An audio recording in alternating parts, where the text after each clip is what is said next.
Alright guys, I'm gonna kind of show you how to, at least the way I've learned it, how to do valve lapping. So I will be changing the valve seal and I have my compression or my valve lapping tool right here and my spring compressor. So right now I'm working on the intake valves. So just want to make sure you set it on the valve and the spring, tighten it up.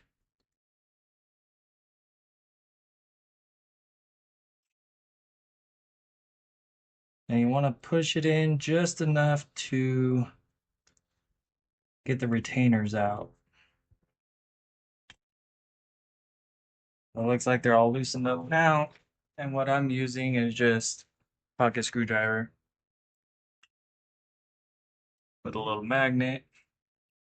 Got one out. And you can move this around a little bit too. Oh, dropped. And there's the other one. Now you just loosen it. Once you get towards the end, go kind of slow. You don't want it to launch out or anything like that.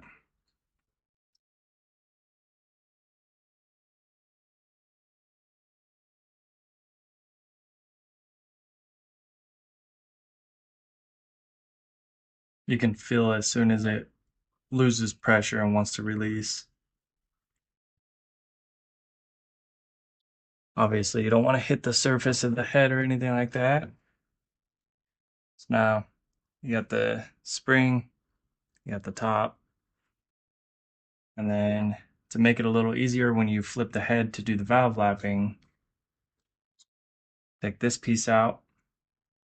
So that way you don't lose it or drop it.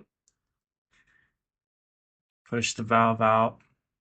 So here, mine's pretty dirty. I'm just doing kind of maintenance on it since I already have it all torn apart. Then I just take needle nose. You want to grab on the outsides of the seal,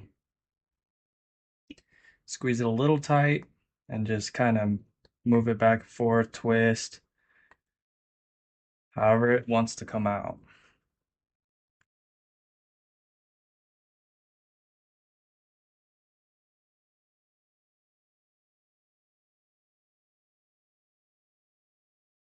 There it is. So these are all my old ones over here. And then I got new ones in a package here. And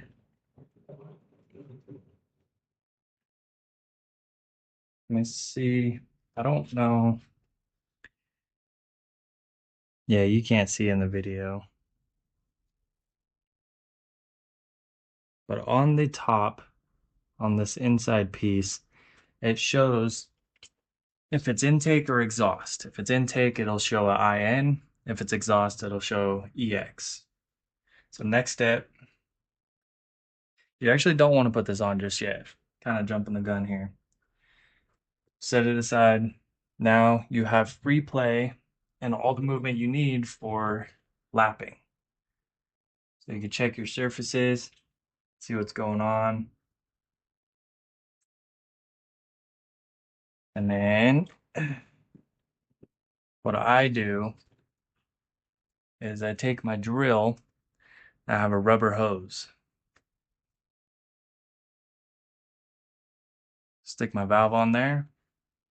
Then I'll take a red Scotch-Brite. Kind of just clean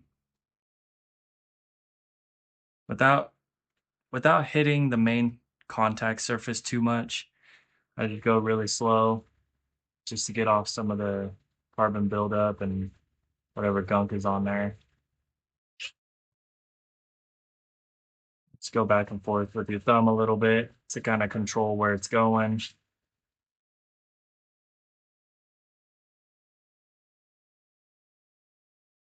That should be good for that. I hit the edge a little bit, so I kind of just wrap it around and let it spin.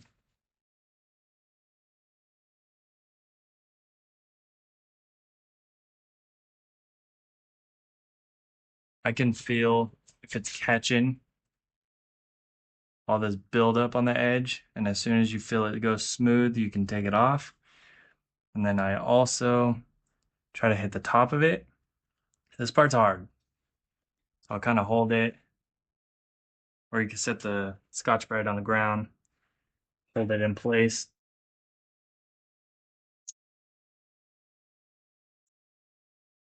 What you do with magic.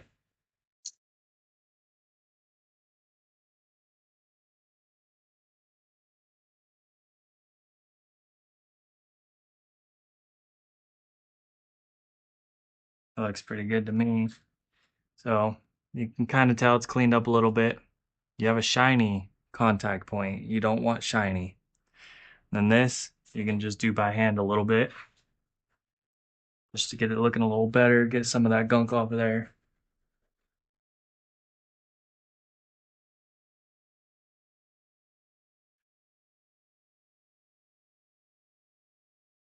Obviously by hand it takes a little bit longer.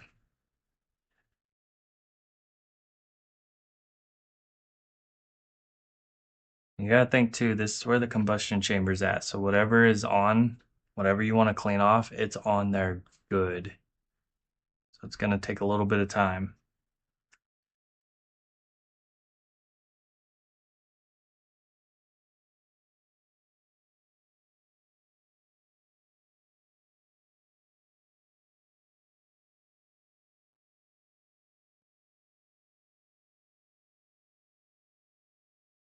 I'd say that looks a lot better.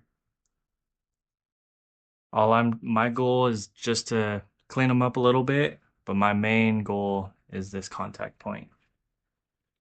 So now, got valve grinding compound. I just squeeze a little bit onto that contact point where it seats. It's okay if you put too much. It's pretty easy to clean up. You just want to drop it down in there. Get whatever valve lapping tool, whatever suction cup suctions it the best. I've figured out that the intake side, this one suctions best, and I believe this one does the intake side better, or the exhaust side better, because the face of it is a little bit smaller.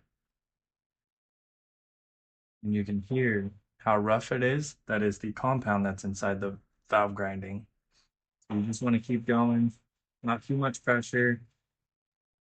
Keep going until it sounds nice and smooth.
So there's still a tiny bit of compound left, but you can hear it smooth out.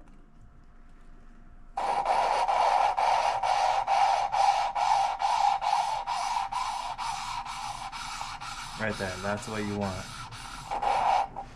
So now, because I feel like we've gone enough on it, pull this out. It's got a suction cup, it's nice. You'll see all the compound on there. Just take a rag.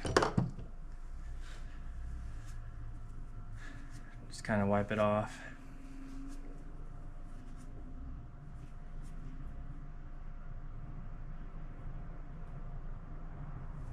Okay, that one looks good.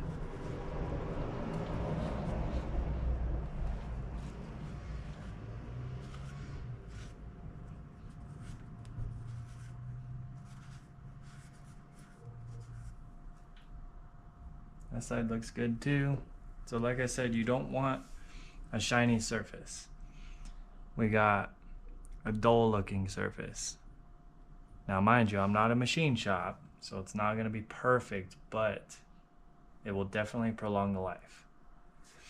So now, I'm just gonna wipe it out a little bit better, make sure I got all of it out.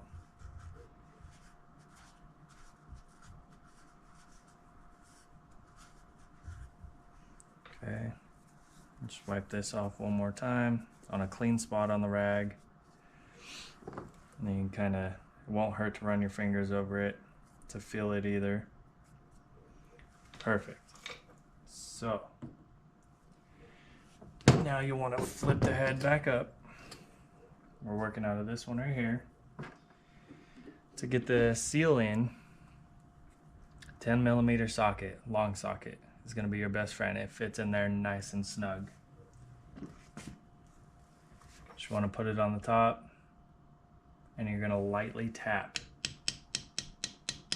to put it on there. And you can hear when it hits the solid surface.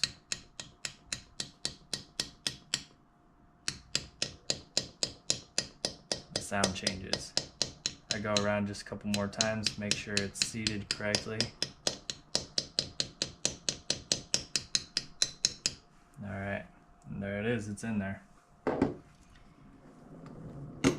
then I just eyeball where this is at. Push it through. Do not forget the base of it. Oops.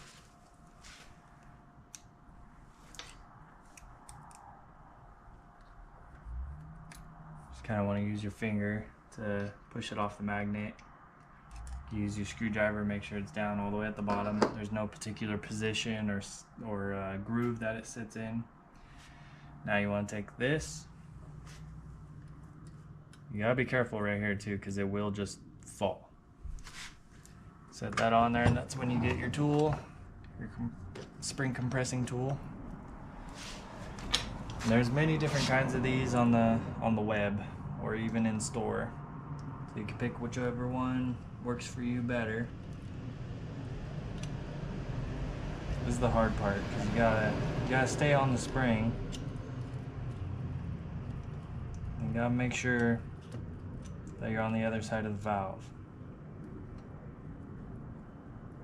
which I am. Then you just need to watch the valve, make sure it goes through the center of the spring, and you want to tighten it.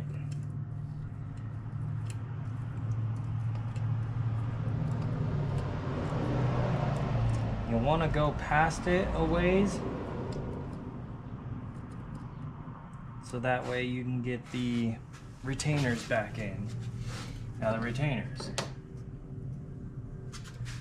There's a big side and a small side. The big side I put on the magnet because the small side sits in there. It's like, I don't know how to explain it, but that's the way it holds. I take some engine assembly lube. I just stick on just a tiny bit. This stuff is very sticky and stringy as well. just a little bit to where it has something, it can stick to the valve without giving you too much problems. If you don't use this, you're gonna be sitting here for a while struggling. And then what I do, so that one's in place. What I do is that I'll put it in on this side and I'll push this to this side to hold it so I can get the magnet off. And then you just repeat to the other one.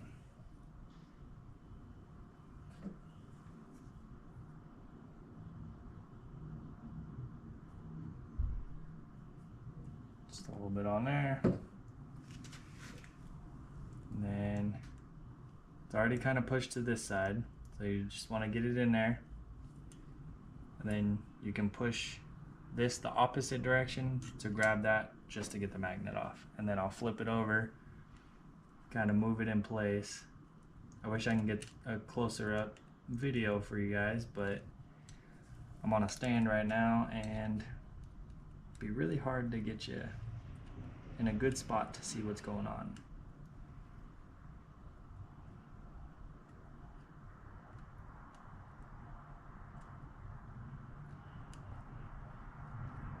Part is very, very tedious.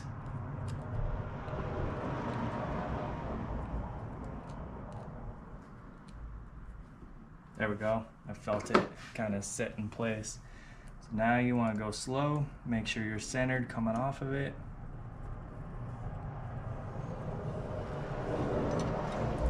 And there you go. Then that's pretty much it. Just get the valve as clean as you want. You don't want to valve grind too much because you'll thin out that surface and you'll make a contact point that's too aggressive, I guess. That's one way to put it. So just make sure if you feel like you're going too much, just stop, clean up. If it looks good and the whole surface is like it's not shiny, you want it to be a flat, then you're golden. You just make sure when you put it back in, you can look around it too, make sure it seats perfectly.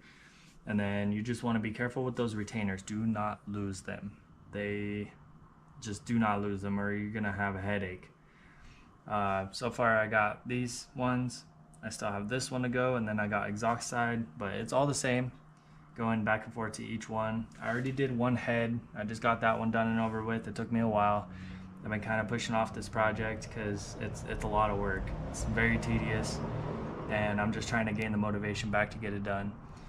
But if you want to see the car that it's going in,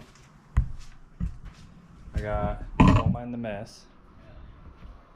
I got my 2010 STI hatchback.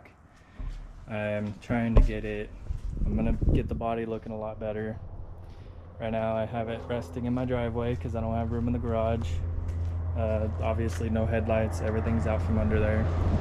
But I can't wait to drive this thing again. So I hope you guys enjoyed the video, and let me set this back over here. If you liked it, I'm trying to record more on what's going on with the project. So if you guys liked it and you want more informational videos, I'm honestly learning as I go. I look up videos, I'm trying to do all my research and everything. So just hit the like button, hit the subscribe button. If you got anything to say to me, please drop it in the comments. I'm taking everybody's criticism, I'm taking everybody's advice, and so on and so forth. So I'll catch you guys in the next one. Peace out.